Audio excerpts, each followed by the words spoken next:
Okay, we're recording. And action? Welcome to Mojo Core, and today we're looking at ways that Minions and Monsters serves as an unlikely love letter to classic Hollywood. Look, Minions, my name is Max. Early silent cinema. My father took me to the movies all the time. He told me about the first one he ever saw. He went into a dark room, and on a white screen he saw a rocket fly into the eye of the man in the moon. Following the Illumination logo, which is presented in black and white with the Minions looking like characters from a Golden Age cartoon, the mischievous characters insert themselves into several silent shorts. In Hollywood, the new stars at the silver screen changed the face of the motion picture industry forever. Apparently, they know O.J. and M. Haywood's great-great-great-grandfather, riding his horse.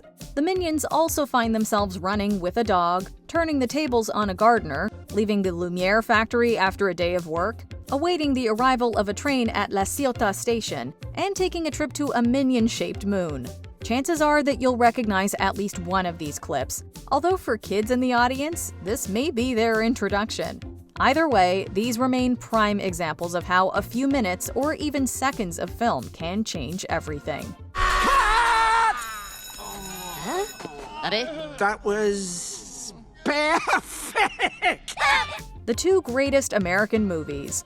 In 1998, the American Film Institute compiled their original list of the 100 greatest American movies of all time. Naturally, Minions and Monsters pays homage to the top two. Oh no, Emile, please, a bottle of your best champagne and put it on my bill. Very well, sir. Captain, please. Oh, please, monsieur, it is a little game we play. They put it on the bill, I tear up the bill. It is very convenient.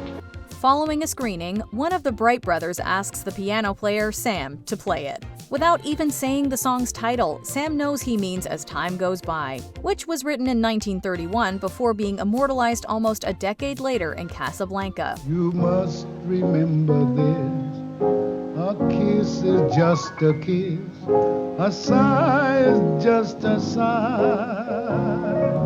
If there's one movie that can contend with Casablanca as the GOAT, it's Orson Welles' Citizen Kane. Not only is Welles on display in a museum with George Lucas, but the Minions recreate the iconic opening of his 1941 masterpiece. Of course, Rosebud loses some of its power in Minionese. I wouldn't worry about it too much, Jed. There'll probably be a few of them there to let me know when I do something wrong. The Dort, the Earth Stood Still. I originate from the planet Metlar. Near the G45T system. Right. I don't know where that is. Seeking a new master to follow, the Minions are drawn to a robot alien named Dort. At least he claims to be from another planet. Dort could just be a loser in cheap cosplay, but we won't spoil that here. Both Dort's name and appearance are a nod to Gort, the extraterrestrial from 1951's The Day the Earth Stood Still. Gort, but he's a robot. Without you, what could he do? There's no limit to what he could do. Dort's presence also paves the way for echoes of other sci-fi classics, such as Forbidden Planet, Earth vs. the Flying Saucers, and, naturally, Plan 9 from Outer Space. We can imagine a younger viewer writing off some of these films due to their retro special effects. As Dort demonstrates, though, robots are sometimes more than meets the eye. Do you want to assist Dort in a potentially dangerous mission? Great! Follow Dort back to Dort's secret lair! The Minions Falcon. Oh, Humphrey. My mother warned me about men like you. We all know the Minions are yellow. Before Technicolor dominated, though, audiences might have assumed that they were in black and white. Even with color becoming the norm, black and white lends itself to genres like film noir. Perhaps no name is more associated with noir than Humphrey Bogart, so it shouldn't come as a surprise that one of the Minions is called Humphrey. What's more, his screen partner is named Mary. In perhaps his most famous film noir, Bogart starred opposite Mary Astor as the quintessential femme fatale. Won't you sit down, Miss Wanley? Thank you. I inquired at the hotel for the name of a reliable private detective. They mentioned yours.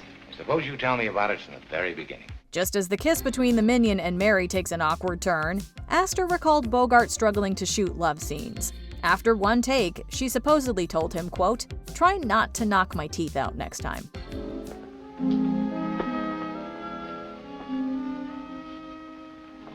I don't care what your secrets are, but I can't go ahead without more confidence in you than I've got now.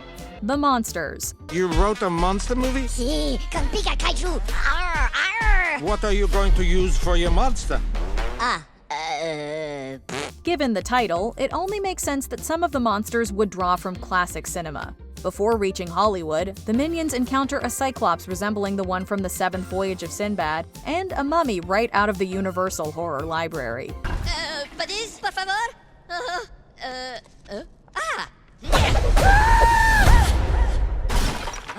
Chris! The Minions also nearly get eaten by a shark, just as the one from Jaws gobbled up the box office, marking a turning of the tide in movie making. Perhaps the most notable monster homage is Irene, who resembles the titular creature from 1958's The Blob. Except this blob has more eyes. Oh, we just got it. Irene. The Minions may defeat Irene, although Hollywoodland is never the same. At least now we know why they dropped the land from the name. She is gonna destroy everything on the planet!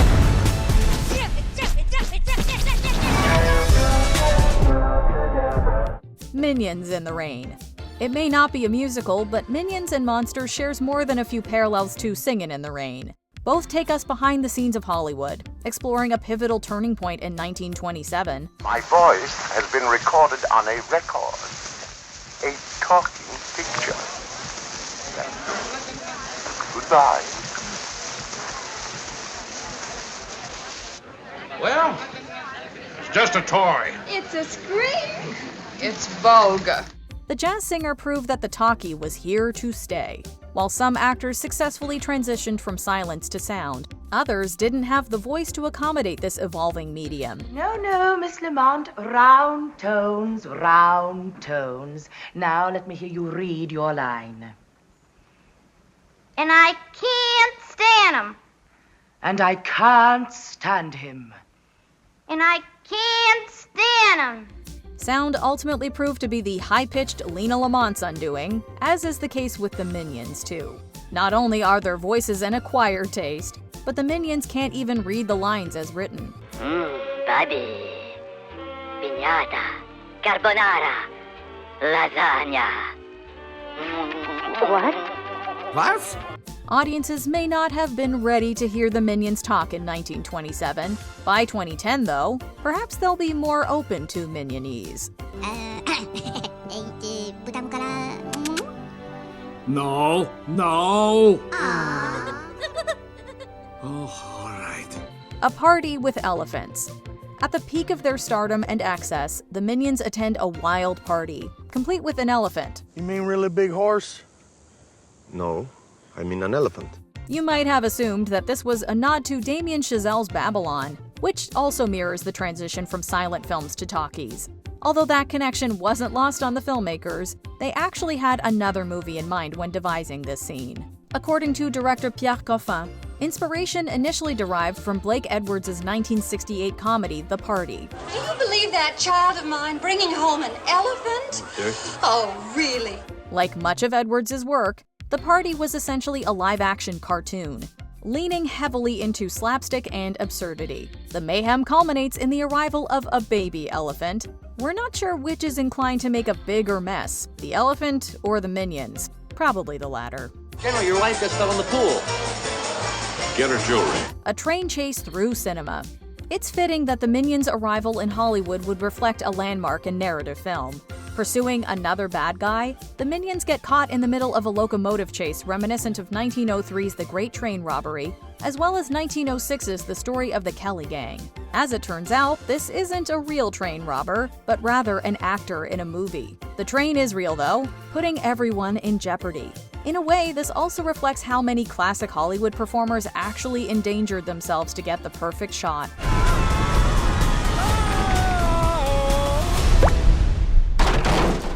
One such example is 1926's The General, in which Buster Keaton put himself in front of a moving train. That's not the only moment involving Keaton that's echoed here. We never worked on the middle. We always figured the middle would take care of itself. Let that happen. We get off to a good start and have a good finish. 3 silent movie legends. I would like to work with you. We should make movies. Movies? Movies? The Minions owe a lot to the silent masters who innovated on-screen slapstick. It's only fitting that they paid tribute to 3 of them in one scene. First, they bump into Charlie Chaplin, getting caught in the cogs just as he did in 1936's Modern Times. The Minions leave Harold Lloyd hanging as he clutches onto a clock like in 1923's Safety Last.